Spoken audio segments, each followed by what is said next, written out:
Bonsoir, mon chers. Happy Sunday. We are here for our energy oracle forecast for the week.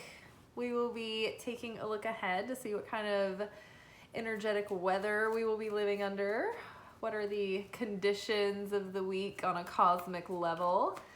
And then on Monday, tomorrow, we will do our anchor message, which will give us sort of like go deeper in, and we'll learn about what lessons we will be working on this week as far as our spiritual lessons in life school. But right now, tonight, we are really just looking into the general weather we're going to be under this week as far as spirituality and energetics go. Ooh, we got one jumping out. Ooh, lots of things. Very exciting. Oh, okay. Uncover. Something from the depths of your heart is going to be revealed. Something that you've been digging to find, and something that's been very transformative. But there's something deep in your heart that's been pressing, and it's something that may be in that realm of, like, you know how you'll have a subconscious influence that's been pressing you? Well, something in your heart, something on your heart that's been either calling you, or you're uncovering hidden depths, or maybe even like distant wounds from the past, or maybe wounds that you've thought you've healed, but like the memories of them keep coming forward during that process of healing. Like you're uncovering so much. It's all just fluttering up and flying out. And it's work. I mean, look at him. He's got one of those spikes that you have to like poke into the ground when you're trying to dig a hole. Like, have you guys ever tried to dig a hole like in the ground? It's fucking hard. Like, I mean, this is why we have garden boxes, because it's so much easier to just pour dirt in than actually dig into the ground. There's rocks. There are tree roots. The ground, the soil itself, it's hard. It's like clay-like. It doesn't want to give, you know? And that's what happens to our heart over time. It's like there's so much richness there, but it's just that it's so hard to break through the surface. And so something this week may be a catalyst to break through the surface of, because I think, you know, it's like we go through these periods where our heart opens and everything is just coming out and we're so exposed. And sometimes that's because our heart feels safe and we're joyous. And sometimes it's because it's been broken and we're broken open and we're broken down and we're so open and vulnerable. And sometimes our heart comes open again after a period of brokenness and healing, and then it comes to light.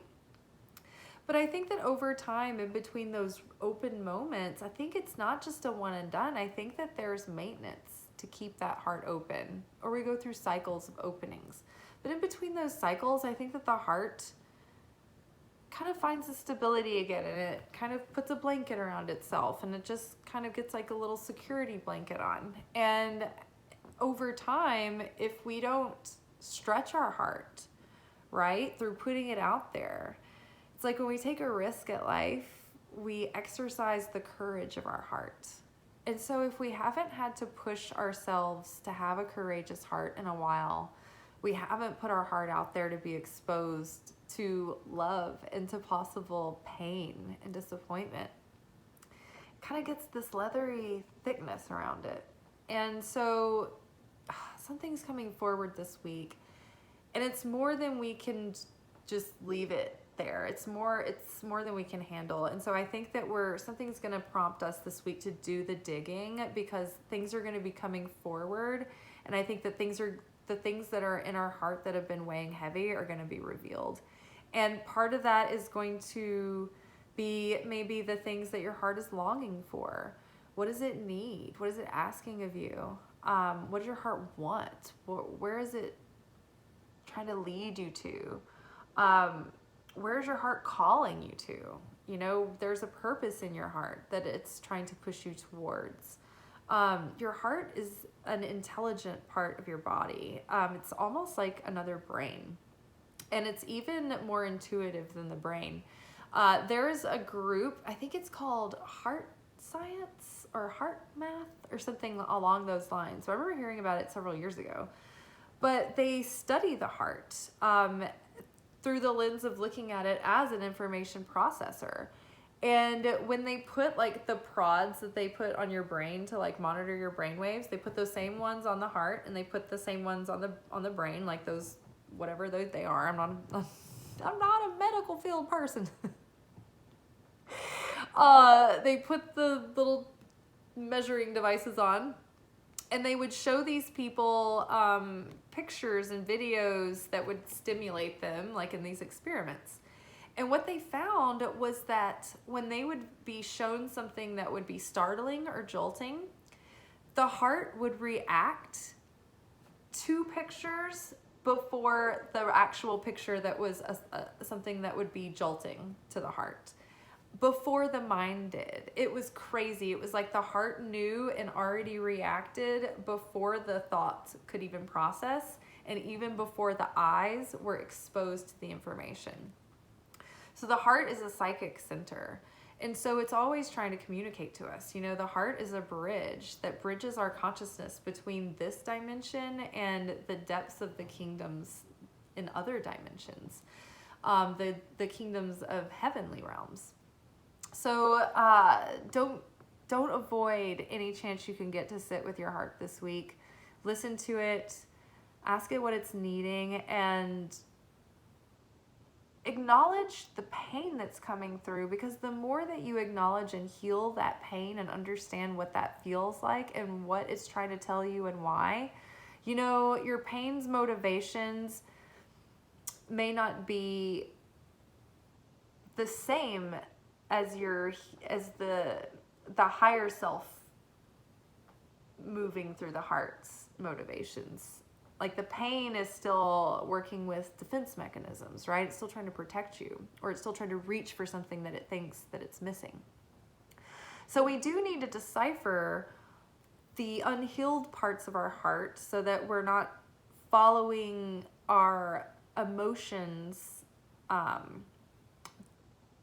the emotions that change, that come and go, right? Like when we talk about like following our feelings, it can get really murky, because really and truly to do that wisely with discernment, it takes some nuance, because your feelings are very deceitful. They change. It's like the ocean. The surface waters change with the change of the winds, with the change of the circumstances, with the change of the weather, just like our emotions, our moods. But then deeper, there's these core feelings that are coming from a deeper part of ourselves. And I think that there are dimensions to the heart that way. And I think that the outer exterior sort of represents our surface level feelings, those emotions that we learn to cultivate, like we do in mindfulness. You know, we learn that we can cultivate our thoughts. Well, our thoughts affect our feelings and our moods. And so by cultivating your thoughts, you can already set yourself up for having just a better overall base level of feeling, right? But you can also learn to not let your feelings control you.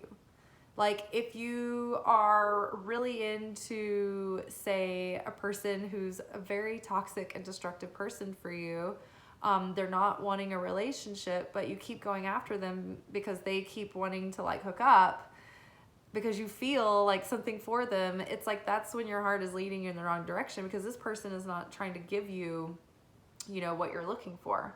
Or if you happen to be looking for a relationship, you know, maybe not if you're just wanting to date. So in that kind of situation, you'd have to be like, okay, I know that my feelings want this person because that would give me a high, that would give me pleasure, that would anesthetize a dissatisfaction in me, and it would make me feel good. But in the greater sense, it's not a good thing for me to do, to follow those feelings. So they would deceive me in a wrong direction.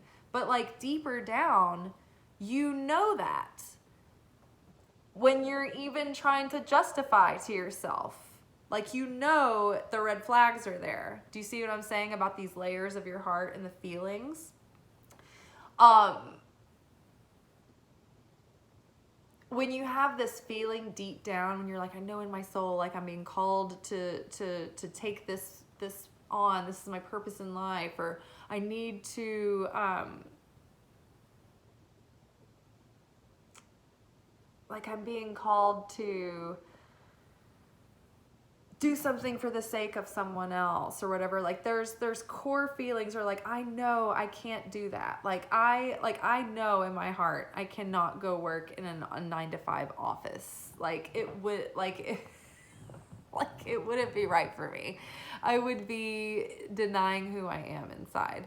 So there's like these deep down core essences that you can feel, but they're not the same as your own surface level feelings. So I think that we need to be really able to look at our heart and face these even difficult emotions so that we can be intimately acquainted with them and be able to feel the difference between them. You can, after you've been able to sit with the feelings and observe them and learn from them, and you start to learn the difference, the way that they feel. But we don't learn that until we spend time like sitting with the discomfort. So many times the things that are coming through in our heart that we really need to learn from are the things that we're just trying to stuff down. And the more that we stuff down, it's like the more that our heart becomes like a football. It's like all this pressure and this thick, hard layer of like leather around it, right? And so we don't want to keep pushing things down and out of the way, and we just because we're uncomfortable to look at that. That's how we keep being deceived, because we don't learn how to follow our heart. We don't learn how to have a relationship, to listen to our heart, to learn that our heart has intelligence and it has a sixth sense. It's intuitive. But it does take some mastery, because you can be swayed if you're not brutally honest with yourself and you don't learn how to distinguish between your surface level feelings and like your core, like intuitive feelings talking to you. We have harmony. I don't know whether it was in my own personal reading, or if it's come up for us this week in another. No, it came up over the weekend. Harmony. We had harmony over the weekend. So I think that this is a continuing theme to uncover what is in your heart so that you know what you're wanting to find harmony and resonance with. The more you offload the things that are weighing your heart down, the more you're getting out of the way, all that static and residue that's keeping you from harmonizing with what is truly your heart's desire and what will truly bring your heart fulfillment.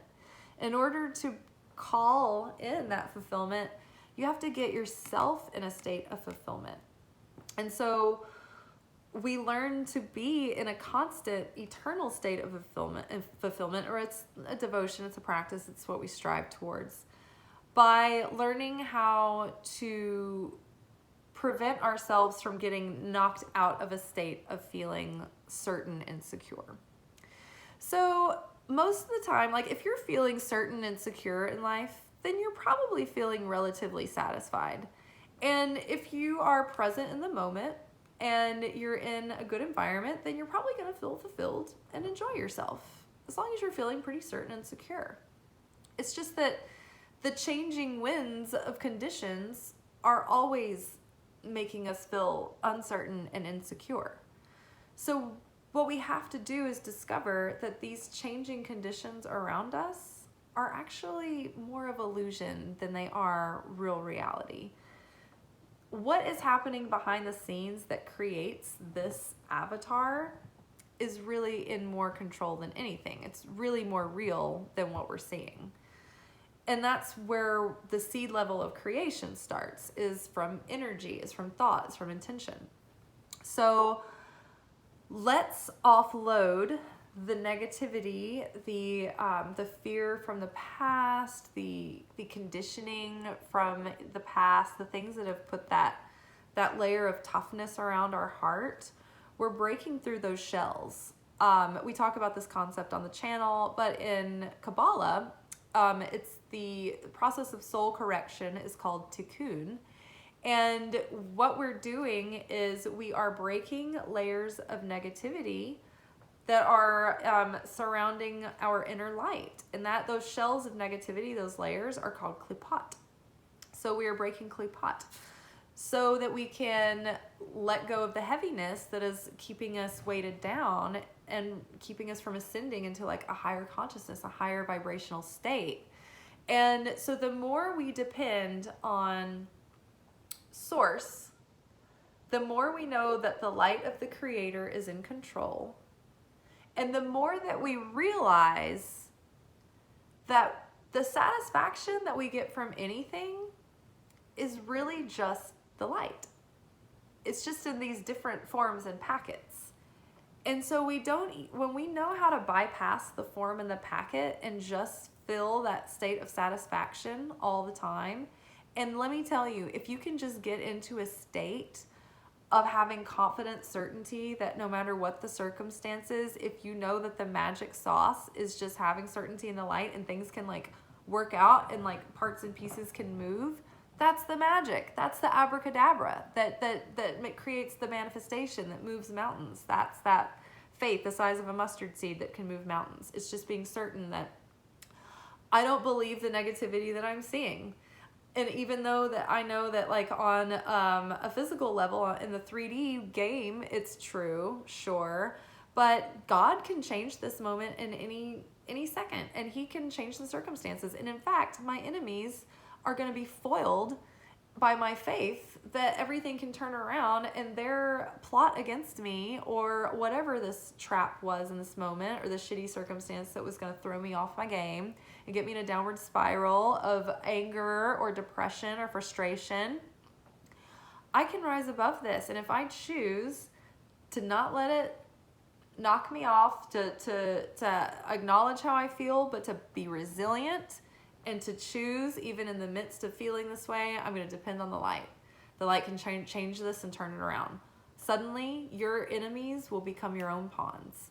Their scheme will turn into something that will end up exalting you or giving you a blessing. But it's only if you hold on to that certainty and that faith.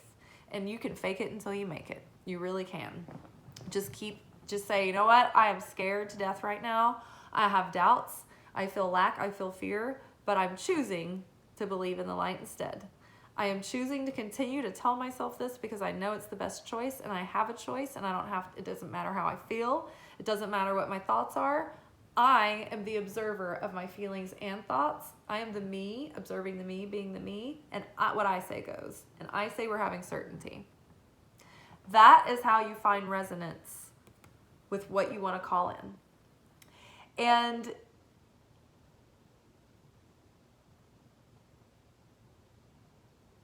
I lost my train of thought. Certainty of the light, harmony, raising the vibration. Oh, it was about the fulfillment, like remaining in a state of fulfillment. Oh, yeah, so that all we really want is the light, and that's what keeps us in a state of fulfillment. And so the more that we can cultivate a state of certainty, it's become so much easier to maintain a state of feeling fulfilled. And so when you know that you have the light no matter what, and it brings you joy, and you feel secure, and you feel satisfied, and you feel content, you're not reaching for things. Because you're like, well, I already feel good. So I don't need that. Like, the light can give me that, right? And then when you don't need it, it's like it suddenly just comes to you. Because you don't need the process of having to learn that it's not the thing that you're reaching for, but it's the light that you're reaching for. So when we realize that it's just the light that we want, and the flesh suit involved or the vessel that it comes in isn't as important, it can come and go, and it can change and will. It's temporary. But everything is really just the light. And so that gives us a state of fulfillment that gives us the confidence to say, okay, if I have money, great. If I don't have money, fine. I can feel fulfilled either way in this moment within myself. That's all I need, because I feel at peace. I know I'm going to have manna for the day. I'll have a miracle. God will provide for me. I will be directed. I will be, protected. What is mine will always be there for me. So it's that certainty and that fulfillment that you want to cultivate, and then you're in harmony with what brings you fulfillment, right?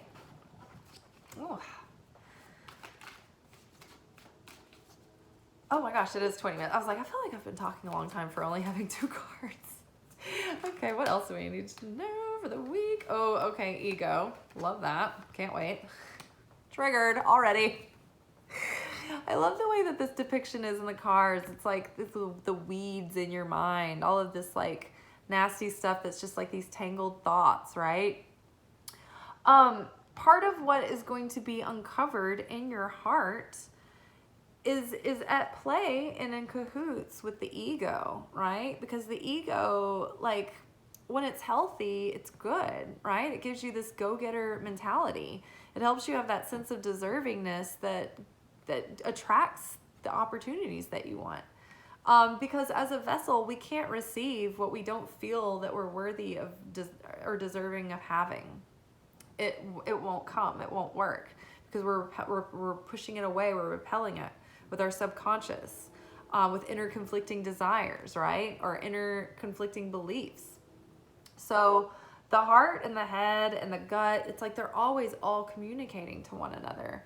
And so whatever's coming up in your heart to be uncovered this week is also going to help you heal the way that you're thinking about things, the perspective you have on that, and it's never that we want to kill the ego. It's like, yes, the ego has ego death, but that's a positive thing to let these negative layers die off so that you can reveal the super ego, which is the personality that wants to give, the personality that needs to be heard and seen because you have something to share for the greater good, right? It's not about you. It's about sharing a message, right?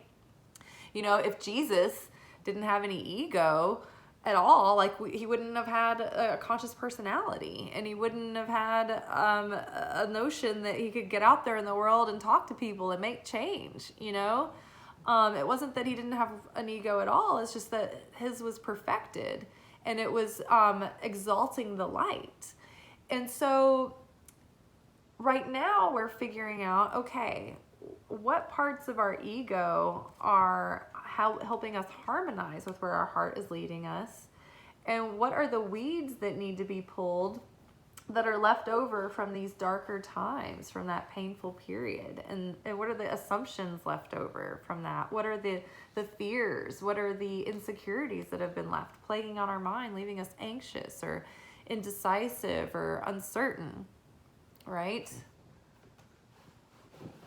Okay, and then one last card for the week. I mean, it might, oh my goodness. Dharma. This is the card that talks about the alignment of our mind, heart, body, and soul, the balancing of the chakras, and the finding our purpose, aligning with our path in this life. I do feel like a lot of big transformation, up-leveling, expansion of consciousness has been happening within, the collective, within mankind. And it hasn't come without painful moments and uncomfortable situations and a lot coming up through the heart and through the mind. And so don't be down on yourself. Don't resist this. You won't get pulled in that quagmire again. Just know that it's all coming up to be purged, and it's just part of rebirth. It's part of the awakening, and it's never easy to wake up, is it? I mean, unless we just wake up perfectly, in like a sunshine moment where we're perfectly well rested. But usually, if it's like the alarm going off, like, oh God, it's always a rude awakening, But yeah, being born, babies come out screaming and crying. My God, what a shock in this cold, hard, cruel world, where you were just in this incubation tank where everything was taken care of. You weren't exposed. You were secure, and covered, and then all of a sudden you're just out here naked on the edge of oblivion. But yeah, so this awakening is happening, and it can be jolting to the soul, but I think that overall we're really harmonizing and coming into alignment, and the different areas of our life, even if they don't quite reflect it now, things are falling into place. And the more in alignment we are on the inside with our heart, mind, soul, and strength, meaning that like we have our mindset in a good place, and we know what we want, we know where we're being called, and we know that we're paying attention to our heart, and we're being soul led, and we're not going against what's our true core self. We're not abandoning ourselves. We're being true to ourselves and to our calling and our purpose and who we really are. And our thoughts and our words and our actions, they all match, they all line up, right? Just an easy example, if you're like, oh, I want to get in shape and I want to lose weight and I want to, have a healthy diet, have a healthy heart, and I need to, you have maybe like a problem with like blood sugar spiking or whatever. Having those, like all those, things in alignment is like, okay, I can take control of this. My mindset is right. I am not a victim of circumstance. I can have good discipline and good balance, and I don't have to deprive myself forever. And I don't have to like make this a big drag. I can just make it enthusiastic, like mental shift to just have healthy, balanced lifestyle. I don't have to do extreme diets that I have to force myself into and be a slave to, right? I can find liberation in this in a healthy way. Mindset is there. Okay, I'm gonna start talking about this positively. I'm gonna start talking about how I'm enjoying having a healthier lifestyle. I'm gonna focus and talk about how much better I'm feeling. And then with your actions, it's like, okay, I'm choosing to now learn recipes and cook instead of eating fast food and things with a lot of binders and fillers and chemicals. We don't have to be as strict with what we eat as what we think we do. Really, it's mostly just buying processed food. But I've learned that if you cook a lot of your food yourself from like whole ingredients, then you can I have a very rich diet. Like I eat wonderful food and I don't deprive myself of anything, and my weight, like, it just melted off. But it's just like it's partly because like I aligned inside.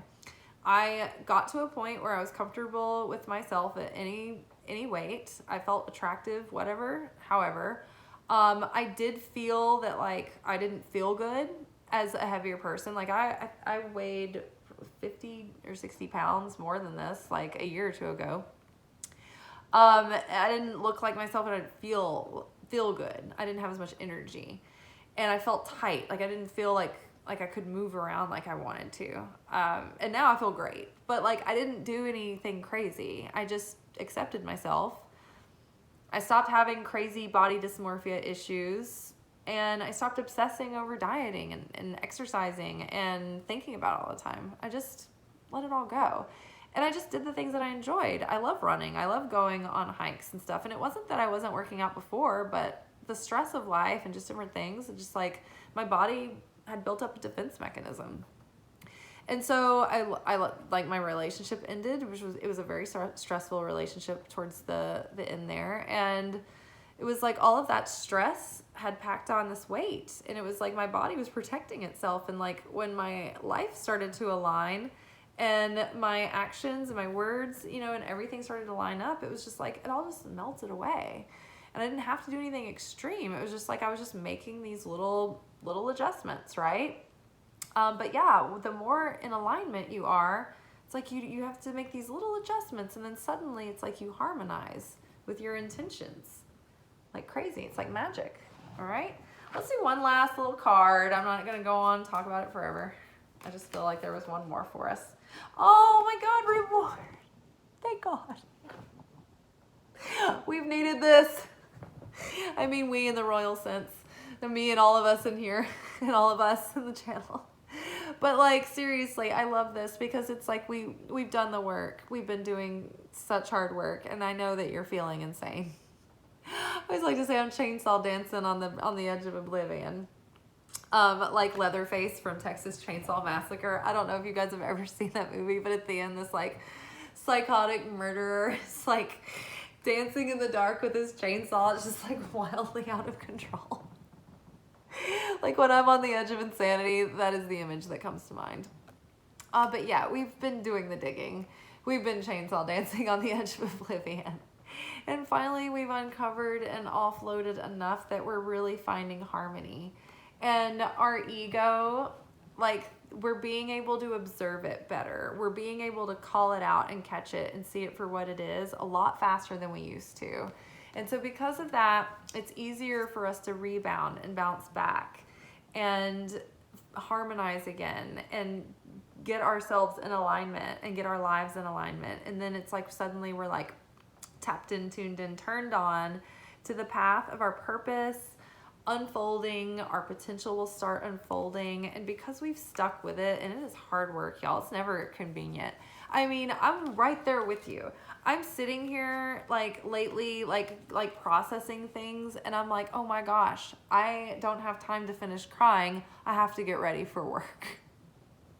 And then today, after like this crazy heinous weekend at work, and then all of emotional things that have been coming up, and if you watch the channel, you've heard some of like vague stories that I've like given you.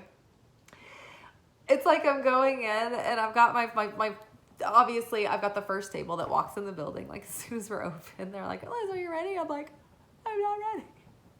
I'm still weeping. And it was like this nice family having like a birthday celebration for the mother who was like so excited to be out with their adult children. And I was just like so happy for them. But at the same time, I was like, why is this? This is like rubbing it in my face. Excuse me. So yeah, after everything, after all of this hard work, it's like maybe we're finally going to be rewarded with heads on spikes. That's what it looks like. Bring me their heads on spikes. But yeah, I love this person. They look very, very proud, and they've really crowned themselves in a new state of consciousness, both in the divine masculine and the divine feminine. I don't know what side you're seeing. The divine masculine is right, the divine feminine is left. I may be reversed because I'm looking at a mirror image. I can't figure it out right now, just some feeble. But yeah, I love that they've grown a backbone here. 2 backbones, in fact. And branching off of that even more of these little skulls of consciousness, right? And they're like, look at me. I'm all good. I'm rewarded. I'm getting my reward. Oh, I'm going to get my ribbon, my participation award for my soul correction. Literally leading me to like unraveling. You guys, new beginnings, fresh starts. I love it. I think this is good. We have a good week ahead. All right, one more time, just a quick look at the cards. All right, we have uncovering things coming out of the heart, lots of transformation. We're harmonizing, finally. I love butterflies showing up again. The blue throat chakra, it's like with our truth, our expression, communication. Seeing where our ego's tricks are hiding and shining a light on them. And so we're really getting wise to those games, and they're not really affecting us that much anymore. Or at least we're able to see through it and catch ourselves. It's not that we're ever going to be like completely ahead of this and perfect. I mean, that's not even the goal or the point. It's just that we can observe these things, catch them, and then make adjustments, right? We just keep making an effort to, heal and push ourselves to grow. All of this effort is paying off. We're really coming into alignment with our dharma, with our soul correction, with our life's purpose. And honestly, you guys, like, more importantly than our career in life or the things that we do externally, our purpose is these like certain lessons and like wounds that we are here to heal in this life. And so we've been doing that work and we've been healing. And so it all starts on the inside. So now that we've been healing and really coming to alignment on the inside, I'm hoping that we can have like an alignment with our life purpose. Or if you feel like you're already in alignment with your life purpose, maybe you can start expanding that and drawing in more possibility and opportunity. all right? And I think that we're about to be rewarded. So don't give up, right? Phase 3, creation phase 3, it's the hardest. It's when it doesn't look like anything's going to work out. Like none of your effort is going to make a difference or pay off. And you got to keep on going. Practice the certainty, no matter what. Determination, regardless of the circumstances, regardless of the end results. It's like you're going to show up and do this thing no matter what, because your heart is calling you to do it, and it doesn't matter if it ever pays off. Even if you ever just help one person, even if you don't even help, even if you're a complete failure, but you just obey what you think God told you to, that's all that matters. There was something that maybe it was one of my Kabbalah teachers talking about it, but it was like, gave me so much relief, because it was like this one very important sage. It was like he was never important in his life. None of his work was. He died in obscurity and poverty. And I think it was even, maybe it was the Belgium Tov, or I can't remember, it was somebody big. And it was like he was even so poor he could barely afford paper and pen to write the things that were coming through from God.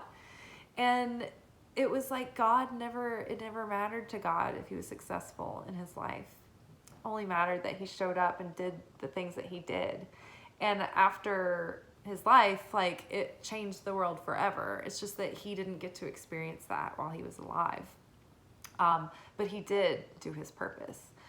Sometimes our purpose is more to heal these wounds and to heal our mindset than it is to accomplish great things out in the world. That's every bit as important, and that's every bit as much of our purpose as, what we put our physical hands to as well. So, all right, y'all, keep your hearts open. Don't let them shut down. Don't let them become footballs. Make them soft and peachy. All right, ciao.